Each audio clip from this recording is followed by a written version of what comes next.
मंडळी, आजच्या या धावपळीच्या जगात आपण सगळेच एका शर्यतीत पळत आहोत. पण रात्री झोपताना खरंच मन शांत असतं का? बाहेरून आपण कितीही यशस्वी दिसत असलो तरी आतून कुठेतरी एक पोकळी, एक भीती आपल्याला सतत खात असते. मग खरी शांती किंवा समाधान कशात आहे? तर आज आपण संत ज्ञानेश्वर माऊलींच्या हरिपाठाच्या पुढच्या प्रवासात अभंग 13 ते 18 याच प्रश्नाचे उत्तर शोधणार आहोत. चला तर मग या अमृतमय प्रवासाला सुरुवात करूया. 13व्या अभंगात माऊली आजच्या जगातील खोट्या यशावर अत्यंत गोड असा प्रहार करतात. समाधी हरीची समसुखे विन, न साधेल जाण द्वैत बुद्धी. बुद्धीचे वैभव अन्य नाही दुजे, एका केशवराजे सकळ सिद्धी. रिद्धी सिद्धी निधी अवघीच उपाधी, जव त्या परमानंदी मन नाही. ज्ञानदेवी रम्य रमले समाधान, हरीचे चिंतन सर्व काळ. पहिल्याच ओळीत माऊली म्हणतात, समाधी हरीची समसुखे विन, न साधेल जाण द्वैत बुद्धी. तर समाधी म्हणजे काय? तर जंगलात जाऊन डोळे मिटून बसणे नाही, तर समाधी म्हणजे समबुद्धी.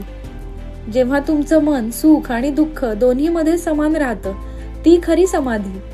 जोपर्यंत तुमच्या मनात द्वैत आहे, म्हणजे तो माझ्यापेक्षा पुढे गेला, मी मागेच राहिलो, ही तुलना, कंपॅरिझन आहे, तोपर्यंत तुम्हाला ती शांती कधीच मिळणार नाही. यावर दुसऱ्या ओळीत माऊली बुद्धीची खरी ताकद सांगतात. बुद्धीचे वैभव अन्य नाही दुजे, एका केशवराजे सकळ सिद्धी. आपल्या बुद्धीचं खरं वैभव जगातल्या कोणत्याच डिग्रीत किंवा हुशारीत नाही, तर ते एका केशवराजाला म्हणजेच ईश्वराला शरण जाण्यात आहे. त्याच्या एका कृपेतच जीवनातल्या सगळ्या सिद्धी आणि खरे यश दडलेले आहे. आणि म्हणूनच तिसऱ्या ओळीत माऊली आजच्या मॉडर्न जगाचं सत्य सांगतात. रिद्धी सिद्धी निधी अवघीच उपाधी, जव त्या परमानंदी मन नाही. मंडळी, तुमच्याकडे कितीही रिद्धी सिद्धी म्हणजे प्रचंड पैसा, गाड्या, मोठे बंगले असू देत, जर तुमच्या हृदयात तो परमानंद म्हणजेच ईश्वराचा भाव नसेल, तर या सगळ्या गोष्टी केवळ उपाधी आहेत. मग खरं समाधान कुठे आहे? तर चौथ्या ओळीत माऊली स्वतःचा अनुभव सांगतात. ज्ञानदेवी रम्य रमले समाधान, हरीचे चिंतन सर्व काळ.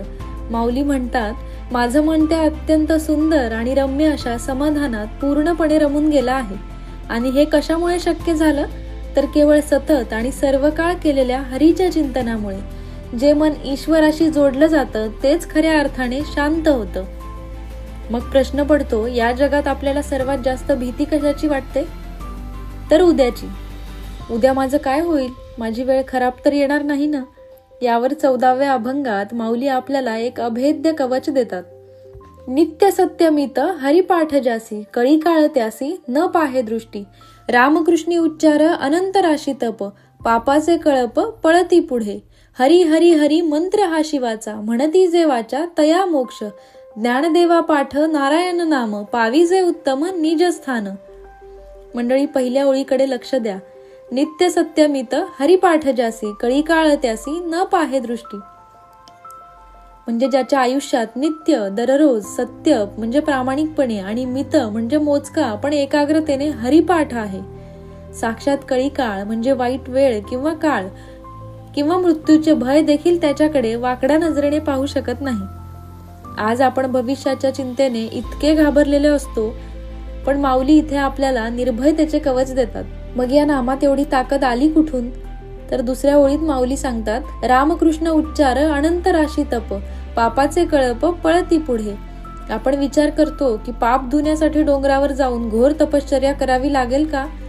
तर माऊली म्हणतात, असं अजिबात नाही. रामकृष्ण या एका उच्चारात अनंत तपाचे, हजारो वर्षांच्या तपश्चर्याचे फळ सामावले आहे. हा उच्चार करताच तुमच्या चुकांचे आणि पापांचे कळप तुमच्या पुढून अक्षरशः पळून जातील. तिसऱ्या ओळीत तर अत्यंत गूढ रहस्य उलगडलेले आहे. हरी हरी हरी मंत्र हा शिवाचा, म्हणती जे वाचा तया मोक्ष. हा केवळ एक साधा शब्द नाही, तर हा साक्षात भगवान शिवाचा आवडता आणि जप करण्याचा मंत्र आहे. जो माणूस हा मंत्र अत्यंत श्रद्धेने आपल्या वाचेने जपतो, त्याला याच जन्मात मोक्ष म्हणजे सर्व दुःखांपासून कायमची मुक्ती मिळते. आणि म्हणूनच चौथ्या ओळीत माऊली अत्यंत प्रेमाने सांगतात, ज्ञानदेवा पाठ नारायण नाम, पाविजे उत्तम निज स्थान. ज्ञानदेव म्हणतात, मी केवळ नारायणाच्या नामाचा पाठ करतो आणि याच नामाच्या बळावर माणसाला उत्तम निजस्थान मिळतं. मंडळी, निजस्थान म्हणजे बाहेरची कोणती जागा नाही, तर स्वतःच्याच आत असलेली ती अत्यंत सुरक्षित आणि शांत अशी अवस्था, जिथे भविष्याच्या भीतीला प्रवेशच नाही. तर 15व्या अभंगात माऊली अत्यंत सुंदर वैज्ञानिक उदाहरण देऊन आपल्याला सर्वांवर प्रेम करायला शिकवतात. एक नाम हरी द्वैत नाम दुरी, अद्वैत कुसरी विरळा जाणे. समबुद्धी घेता समान श्रीहरी, शमदमांवरी हरी झाला. सर्वांगटी राम देहांदेही एक, सूर्यप्रकाशक सहस्र रश्मी. ज्ञानदेवा चित्ती हरिपाठ नेमा, मागिली या जन्मा मुक्त झालो. तर पहिल्या ओळीत माऊली म्हणतात, एक नाम हरी द्वैत नाम दुरी, अद्वैत कुसरी विरळा जाणे. हरीचे नाव हे एक आहे, तिथे द्वैताला म्हणजेच भेदभावाला जागा नाही. मी वेगळा आणि देव वेगळा हा भाव जिथे संपतो, तिथेच खऱ्या हरीची ओळख होते. ही अद्वैताची कला कुसरी आत्मसात करणारा एखादा विरळात साधक असतो. समबुद्धी घेता समान श्रीहरी, शमदमांवरी हरी झाला. जेव्हा आपण सर्वांकडे समबुद्धीने पाहतो, तेव्हाच आपल्याला सर्वत्र श्रीहरीचे दर्शन घडते. ज्याने आपली इंद्रिये आणि मन जिंकले आहे, शमदम, त्याच्यासाठी हरी हातातल्या कंकणासारखा सहज सुलभ होतो. सर्वांगटी राम देहांदेही एक, सूर्यप्रकाशक सहस्र रश्मी. प्रत्येक शरीरात घटात तो एकच राम वसलेला आहे.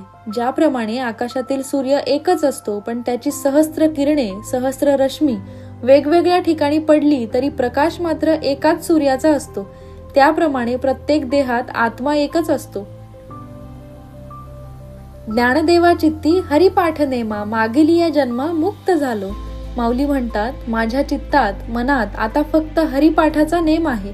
या नामस्मरणामुळे आणि अद्वैत दर्शनामुळे मी मागील सर्व जन्मांच्या फेऱ्यातून आणि कर्माच्या बंधनातून मुक्त झालो आहे.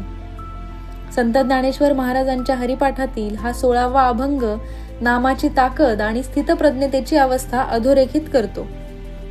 हरिनाम जपे तो नर दुर्लभ, वाचेसी सुलभ रामकृष्ण. रामकृष्ण नामी उन्मनी साधली, तयासी लाधली सकळ सिद्धी. सिद्धी बुद्धी धर्म हरिपाठी आले, प्रपंची निवाले साधू संगे. ज्ञानदेवा नाम रामकृष्णी ठसा, येणे दश दिशा आत्मा राम.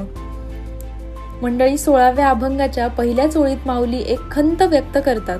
हरिनाम जपे तो नर दुर्लभ, वाचेसी सुलभ रामकृष्ण.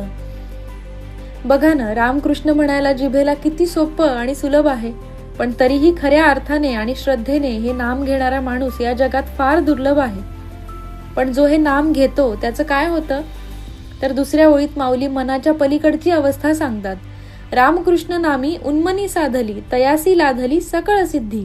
तर उन्मनी अवस्था म्हणजे काय? तर जिथे मनाची बडबड किंवा ओव्हर थिंकिंग आणि सगळे विचार पूर्णपणे थांबतात आणि ज्याचे मन असे शांत झाले, त्याला जगातल्या सगळ्या सिद्धी, खरे यश आपोआप प्राप्त होतात. तिसऱ्या ओळीत संसारातील लोकांना माऊली धीर देतात. सिद्धी बुद्धी धर्म हरिपाठी आले, प्रपंची निवाले साधू संगे. तुम्ही प्रपंचात, संसारात राहूनही जर संतांच्या विचारांची आणि हरिपाठाची सोबत धरलीत, तर तुमची बुद्धी योग्य मार्गावर येते आणि तुम्ही संसाराच्या कटकटीतही निवाले म्हणजे अत्यंत शांत आणि शीतल होता. याचा परिणाम काय? तर चौथ्या ओळीत ज्ञानदेवा नाम रामकृष्ण ठसा, येणे दश दिशा आत्मा राम. जेव्हा तुमच्या आत नामाचा ठसा पक्का उमटतो, तेव्हा तुम्हाला दाही दिशांना केवळ आत्माराम, ईश्वर दिसू लागतो. पण मंडळी, या नामाचा फायदा फक्त तुम्हालाच होतो का? इथे 17व्या अभंगात माऊली अंगावर काटा आणणारे रहस्य उलगडतात. हरिपाठ कीर्ती मुखे जरी गाय, पवित्रची होय देह त्याचा. तपाचे सामर्थ्य तपिन्नला अमुप, चिरंजीव कल्पकोटी वैकुंठी नांदे. मातृपितृ भ्राता सगोत्र अपार, चतुर्भुज नर होऊनी ठेले. ज्ञानगूढ गम्य ज्ञानदेवा लाधले, निवृत्तीने दिधले माझे हाती. पहिल्या ओळीत माऊली म्हणतात, हरिपाठ कीर्ती मुखे जरी गाय, पवित्रची होय देह त्याचा. म्हणजे नुसते हरिपाठाचे गोडवे अत्यंत प्रेमाने गायले तरी तुमचे हे शरीर आणि विचार आतून पवित्र होतात. दुसऱ्या ओळीत तपाचे सामर्थ्य आणि तपिन्नला अमुप. यासाठी जंगलात जाऊन घोर तप करण्याची गरज नाही. या नामातच इतकं अफाट सामर्थ्य आहे की माणूस अनेक युगांसाठी वैकुंठाचा रहिवासी होतो. आणि आता लक्ष द्या तिसऱ्या आणि सर्वात महत्वाच्या ओळीकडे. मातृ पितृ भ्राता सगोत्र अपार, चतुर्भुज नर होऊनी ठेले. मंडळी, जेव्हा घरातला एक व्यक्ती अत्यंत शुद्ध भावाने ईश्वराचे नामस्मरण करतो, तेव्हा केवळ त्याचाच नाही तर त्याचे माता, पिता, भाऊ आणि त्याच्या संपूर्ण वंशाचा सगोत्र उद्धार होतो. तुमची भक्ती केवळ तुमच्यापुरती मर्यादित राहत नाही, ती तुमच्या संपूर्ण कुटुंबाला एक सुरक्षा कवच बनवून टाकते. एका खऱ्या भक्तामुळे संपूर्ण घराण्याचे नाव वैकुंठात सुवर्ण अक्षरांनी कोरले जाते. मग हे एवढं गूढ ज्ञान माऊलींना कुठून मिळालं? तर चौथ्या ओळीत ते अत्यंत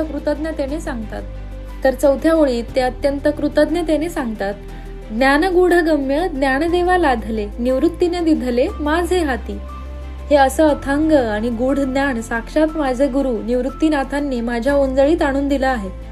आणि आता या व्हिडिओचा आणि आजच्या पिढीचा सर्वात मोठा असा धडा, 18वा अभंग. आपण सतत आपल्या मनाचे ऐकतो, पण त्याचे परिणाम काय होतात? तर हरिवंश पुराण हरिनाम संकीर्तन, हरिविन सौजन्य नेने काही. त्या नरा लाधले वैकुंठ जोडले, सकळ घडले तीर्थाटन. मनोमार्गे गेला तो तेथे मुकला, हरिपाठी स्थिरावला तोची धन्य. ज्ञानदेवा गोडी हरिनामाची जोडी, रामकृष्णी आवडी सर्व काळ. मंडळी, पहिल्याच ओळीत माऊली एक अत्यंत स्पष्ट असा विचार मांडतात. हरिवंश पुराण हरिनाम संकीर्तन, हरिविन सौजन्य नेने काही. आयुष्यात कितीही मोठे ग्रंथ वाचले, खूप ज्ञान मिळवलं आणि समाजात मोठेपणा मिरवला, पण जर तुमच्या हृदयात हरिनाम आणि ईश्वराविषयीचा भाव नसेल तर ते सगळं व्यर्थ आहे. खऱ्या माणसाची ओळख आणि त्याचे खरे सौजन्य, त्याचा चांगुलपणा हे त्याच्या आतील ईश्वरी भावावरूनच ठरते. मग हा भाव मनात ठेवल्याचा फायदा काय? तर दुसऱ्या ओळीत माऊली अत्यंत गोड सत्य सांगतात. त्या नरा लाधले वैकुंठ जोडले, सकळ घडले तीर्थाटन. आज आपण शांती शोधण्यासाठी हजारो रुपये खर्चून इकडे तिकडे तीर्थयात्रा करतो, पण माऊली छातीटोकपणे सांगतात की ज्याच्या मुखात आणि हृदयात हरिनाम आहे त्याला जागेवर बसूनच सकळ तीर्थाटनाचे, सर्व तीर्थयात्रांचे पुण्य मिळते आणि त्याच्यासाठी त्याचे घरच साक्षात वैकुंठ बनते. आणि आता लक्ष द्या तिसऱ्या ओळीकडे. इथे माऊलींनी मानवी जीवनाचे सर्वात मोठे मानसशास्त्र मांडले आहे. मनोमार्गे गेला तो तिथे मुकला, हरिपाठी स्थिरावला तोची धन्य. मंडळी, हे मन अत्यंत चंचल आहे. ते नेहमी तुमच्या मनात शंका निर्माण करतं, भविष्याची भीती दाखवतं आणि भूतकाळात अडकवून ठेवतं. जर तुम्ही फक्त या भरकटलेल्या मनाच्या मार्गाने मनोमार्गे जाल तर तुम्ही आयुष्यात कायमचे मुकाल. पण जो या चंचल मनाला ओढून हरिपाठात आणि ईश्वराच्या चरणी स्थिर करतो तोची धन्य. तोच माणूस या जगात खरा विजयी होतो आणि खऱ्या शांतीचा अनुभव घेतो. आणि म्हणूनच चौथ्या ओळीत माऊली आपल्याला यशाची खरी व्याख्या सांगतात. ज्ञानदेवा गोडी हरिनामाची जोडी, रामकृष्णी आवडी सर्व काळ. ज्ञानदेव म्हणतात, आयुष्यातली खरी गोडी आणि खरा आनंद हा बाहेरच्या पैशात किंवा वस्तूंमध्ये नाही, तर तो रामकृष्णाच्या नामात आणि त्या सर्व काळ टिकणाऱ्या प्रेमात आहे. तर मंडळी, आजचा माऊलींचा हा धडा अत्यंत स्पष्ट आहे. मन हे एक उत्तम नोकर असू शकतं, पण जर तुम्ही त्याला तुमचा मालक बनवलं तर ते तुम्हाला आणि तुमच्या शांतीला उद्ध्वस्त करेल. या धावणाऱ्या जगात पैशांसोबतच स्वतःच्या आतली शांती आणि समबुद्धी सुद्धा जपा. स्वतःवर आणि त्या ईश्वरावर असा विश्वास ठेवा की भविष्याच्या काळालाही तुमच्याकडे वाकड्या नजरेने बघण्याची हिंमतच होणार नाही. माऊलींचे हे 750 वर्षांपूर्वीचे माइंड कंट्रोल आणि कुटुंबाच्या उद्धाराचे रहस्य तुम्हाला कसं वाटलं हे मला कमेंट्समध्ये नक्की सांगा आणि रामकृष्ण हरी लिहायला विसरू नका.